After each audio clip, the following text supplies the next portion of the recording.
Hello दोस्तों, आज के इस वीडियो में हम लोग समानांतर चतुर्भुज का क्षेत्रफल ज्ञात करने के लिए सीखेंगे। और इसमें यह सीखेंगे कि समानांतर चतुर्भुज होता क्या है, समानांतर चतुर्भुज का परिमाप क्या होता है, इसका शीर्षलंब क्या होता है। जिस चतुर्भुज की सम्मुख भुजाएं समानांतर एवं बराबर हो उसे समानांतर चतुर्भुज कहते हैं। सम्मुख भुजाएं यानी कि ए बी के सम्मुख कौन है, तो सी डी है। तो यानी दोनों आपस में क्या है, समानांतर है और बराबर भी है। यहाँ पे बी सी के समानांतर डी ए, ये आपस में बराबर भी है और समानांतर भी। जिस चतुर्भुज की सम्मुख भुजाएं समानांतर एवं बराबर हो उसे समानांतर चतुर्भुज कहते हैं। सम्मुख ए बी के सम्मुख है सी डी, तो ये आपस में क्या होगा, बराबर। यानी ये वाला 5 सेंटीमीटर होगा तो ये भी कितना, 5।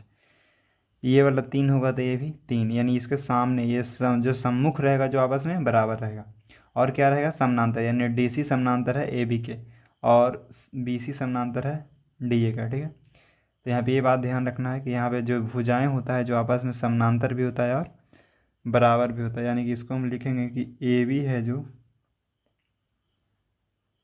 पैरेलल है किसका, सी डी का।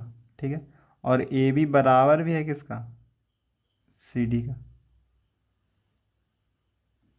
ठीक है, और यहाँ पे हम नीचे में लिखेंगे कि बी सी है जो पैरेलल है किसके लिए, डी ए के लिए, या तो इसको ए डी लिख सकते हैं। ठीक है, और इसमें कॉमा दे के लिखेंगे कि बी सी बराबर है ए डी। ये बात ध्यान देना है। ठीक है, नेक्स्ट है कि समानांतर चतुर्भुज के विकर्ण परस्पर समद्विभाजित करते हैं। ए से सी तक खींचे हैं तो एक विकर्ण हो गया, और डी बी से डी तक खींचे हैं तो एक विकर्ण हो गया। तो ये बोल रहा है कि जो बीच में जहाँ पे काटेगा ना, एक दूसरे को क्या करेगा, परस्पर समद्विभाजित। यानी कि O D plus O D बराबर क्या हो जाएगा, ओ बी, यानी ओ डी का मान ओ बी के बराबर होगा। ओ डी बराबर होगा ओ बी के। ठीक है, और ये बराबर होगा, और यहाँ पे ये बराबर होगा किसका, 1/2 बी डी के, क्योंकि यहाँ से बी से डी के लंबाई को 2 भाग में बांट रहा है, तो 1/2 बी डी हो गया। ठीक है, नेक्स्ट है इसमें कि ए सी, जो ए सी को 2 पार्ट में बांट रहा है, जो कौन कौन है, ए ओ, या तो ओ ए और ओ सी। तो यानी ओ सी बराबर होगा किसका, ओ ए के। ठीक है, और ओ ए बराबर होगा क्या चीज़ का, 1/2 ए सी का। ठीक है, तीसरा पॉइंट को देखते हैं। तीसरा पॉइंट क्या बोल रहा है, तीसरा पॉइंट में समानांतर चतुर्भुज के सम्मुख कोण बराबर होते हैं। तो देखो यहाँ पे क्या है, सम्मुख कोण, यानी कि देखो ये कोण और ये कोण क्या चीज़ होगा, आपस में बराबर। यानी कोण ए बराबर कोण सी हो जाएगा। ये वाला कोण और ये कोण आपस में बराबर, यानी कि लिखें यहाँ पे तो कोण बी बराबर कोण डी, ये आपस में क्या हो जाएगा, बराबर। ठीक है, चारों कोण आपस में बराबर नहीं लोगे, लेकिन सम्मुख कोण बराबर, एक बराबर सी के और बी बराबर डी के।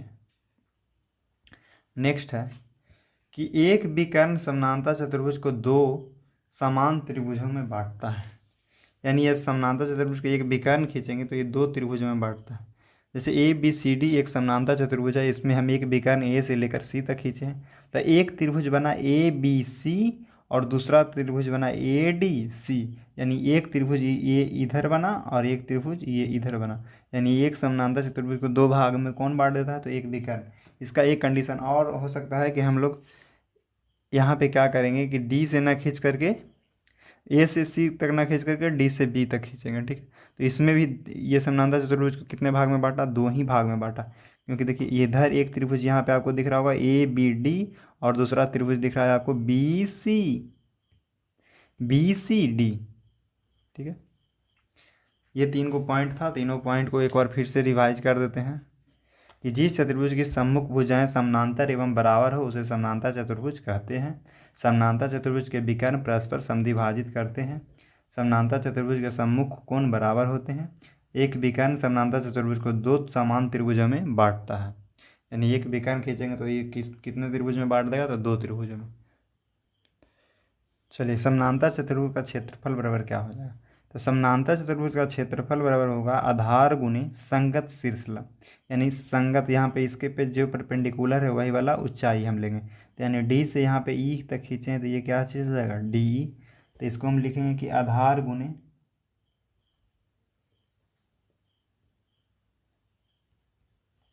संग शीर्षलम जिसको बोलते हैं।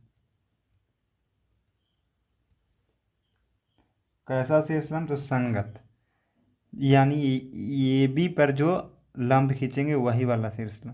ठीक है, यहाँ से जो शीर्ष तक मिल रहा है यही वाला शीर्षलम। ठीक है, यानी कि ये दोनों के बीच की दूरी यही हो जाता है शीर्षलम, इसी को ऊंचाई भी बोलते हैं। यानी समानांतर चतुर्भुज का क्षेत्रफल बराबर हो जाएगा आधार गुने शीर्षलम। यानी इसको यदि हम इस तरह से लिखेंगे तो क्या बन जाएगा कि एरिया बराबर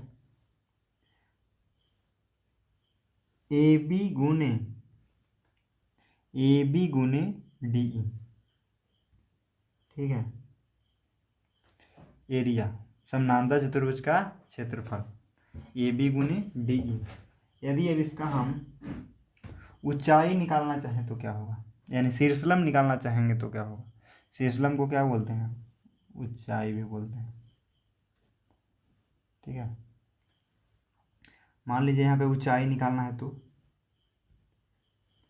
ऊंचाई का फॉर्मूला हो जाएगा क्षेत्रफल बटा आधार, क्षेत्रफल बटा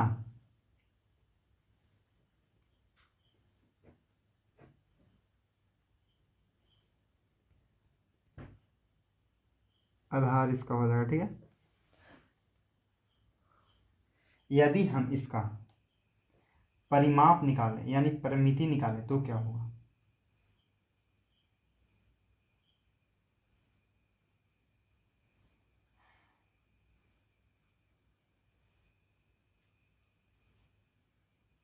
चलिए परिमाप होता क्या है, तो चारों साइड से जो घेरा हुआ रहता है ना उसी को परिमाप बोलते हैं। यानी सबको ऐड कर देंगे तो क्या निकल जाता है, परिमाप।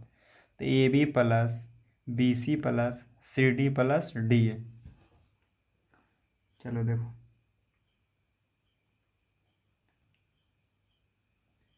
समानांतर चतुर्भुज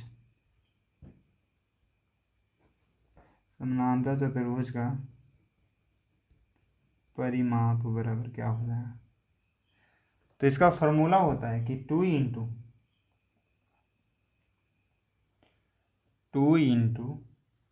आसन भुजाओं का एक युग्म का योग, यानी आसन भुजाओं का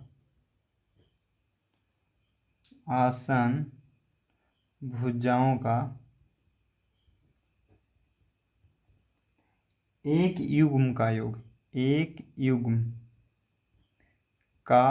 ये आपको समझ में नहीं आ रहा होगा। देखिए क्या है, टू इंटू आसन भुजा यानी जो अगल बगल में रहेगा, ए बी है, इसके बगल में कौन है, आसन भुजा C B C. Two into A B plus B C. ठीक है, या तो इसको हम लिख सकते हैं टू इंटू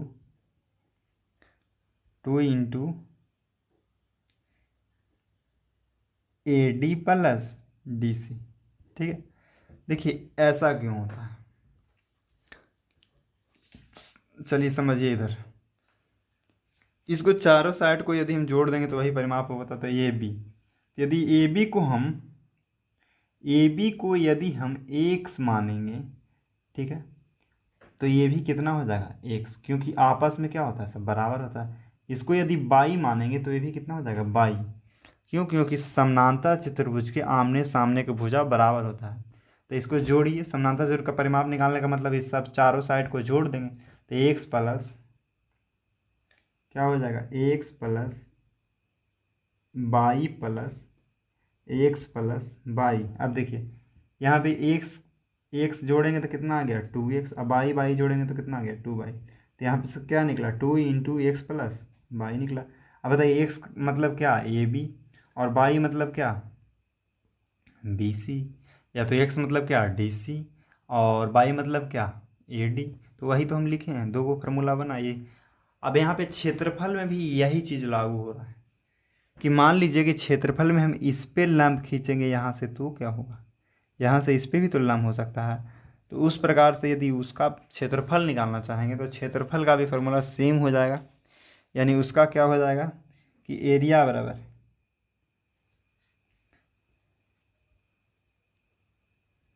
उसका एरिया बराबर यानी क्षेत्रफल बराबर, जिसको हम बोलेंगे BC को यदि आधार मानेंगे तो BC गुने यहाँ से एक खींचेंगे ऐसे लंब, तो यहाँ पे जा करके F पर गिरेगा। तो BC गुने क्या चीज़ हो जाएगा,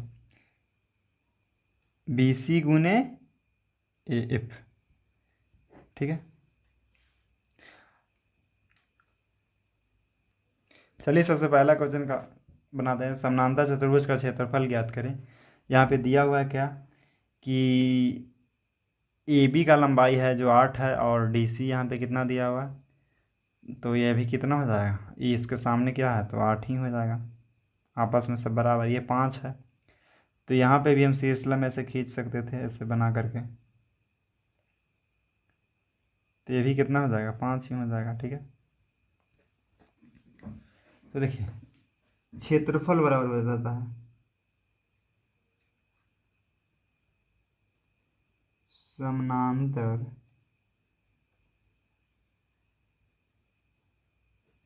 चतुर्भुज का क्षेत्रफल बराबर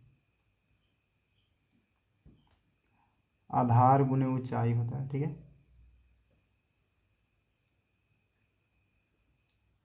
आधार गुने ऊंचाई, आधार कितना है तो 8, ऊंचाई कितना है तो 5। बताइए 8 में 5 से गुना करेंगे कितना आ जाएगा 40, सेंटीमीटर में है तो सेंटीमीटर स्क्वायर, यही आ गया इसका आंसर। दूसरा क्वेश्चन देखते हैं। क्वेश्चन है समानांतर चतुर्भुज का क्षेत्रफल ज्ञात करें जिसका आधार 9 सेंटीमीटर और संगत शेषलंब कितना है 4 सेंटीमीटर है। तो वही क्षेत्रफल बराबर फार्मूला लगा देंगे, इसको हल करेंगे कि क्षेत्रफल बराबर क्या होता है आधार गुने ऊंचाई,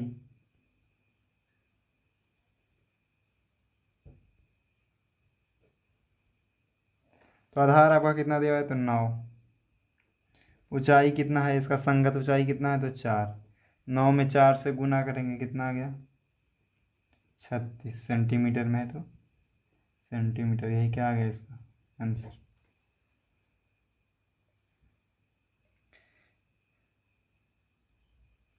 क्वेश्चन है कि समानांतर चतुर्भुज का परिमाप ज्ञात करें। यहाँ पे फिगर से क्वेश्चन में देखो कि AB है जो 7 मीटर है और BC है जो 4 मीटर है, तो परिमाप बराबर क्या हो जाता है, समानांतर चतुर्भुज का परिमाप बराबर हो जाता है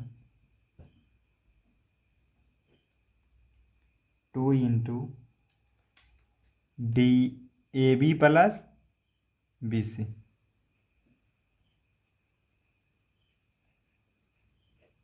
तो यानी कि 2 इंटू AB का मान है 7 और BC का मान है 4, 7 में 4 ऐड करेंगे 11, यहाँ पे 2, 11 में 2 से गुना करेंगे 22, मीटर में है तो मीटर, यही क्या आ गया इसका आंसर। यदि हमको फार्मूला याद नहीं है तो हमको इतना तो पता होगा कि समानांतर चतुर्भुज के आमने सामने की भुजा क्या होता है बराबर और समानांतर। तो ये 7 है तो नीचे भी कितना हो जाएगा 7, ये 4 है तो इधर भी कितना हो जाएगा 4।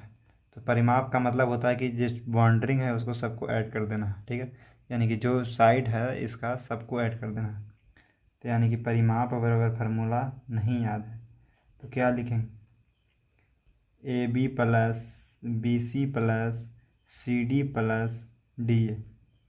AB का मान कितना दिया हुआ है, AB बराबर कितना दिया हुआ है तो 7, प्लस BC कितना दिया हुआ तो 4, CD कितना दिया हुआ तो 7, सबको जोड़ दीजिए 7 4 11, 11 7 18, 18 4 22, यानी कि 22 मीटर इसका आंसर हो जाएगा।